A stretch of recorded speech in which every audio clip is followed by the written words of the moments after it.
ஏய் என்னடி பிளாஸ்டிக் பொருள் சொல்றா? ஏய் பொறுங்க, அதுக்கு தான் இப்ப காசு. எப்படி இந்த முருகேசன் குப்பை பொருளுக்கு சொல்றா? நான் பண்றது. Hello excuse me. எக்ஸ்கியூஸ் மீயா? யார் மானியா? ஐயோ கண்ணு அடிக்குது. ஏய் யாரா ஏன் புருஷன் பார்த்து கண்ணு அடிக்குது? ஏய் கம்முனு. ஓ இல்லையா, அவ கண்ணு அடிக்கிறா, என்ன பார்த்து கம்முன்னு இருன்ற. நான் அவ்வளோ அழகா என்ன பார்த்து கண்ணு அடிக்குது உனக்கு நான் வேறக்கு கட்டாலே அடிப்பேன். இந்த வயசுல உனக்கு லவ் கேக்குதா?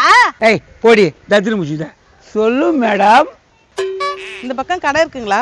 ஐயோ நிமிஷம் கண்ணு அடிக்குதே. கடை தானாமா, நானே கூட்டு போறேன். நான் செவிடு அலறி போறோம். ஏய் பின்னாடியா நீ எனக்கு முக்கியம் இல்லடி, அதாண்டி எனக்கு முக்கியம்.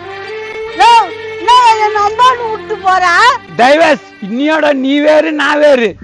பாய் மனுஷா, ஒரு பொண்ணு கண்ணா சொன்ன என்ன விட்டு போயிட்டாரு. போடி அழகு அன்பு, உனக்கு என்ன வேணும்? மறக்காம இந்த வீடியோவை ஃபுல்லா பாருங்க. கீழே ஸ்கிரீன்ல கிளிக் பண்ணி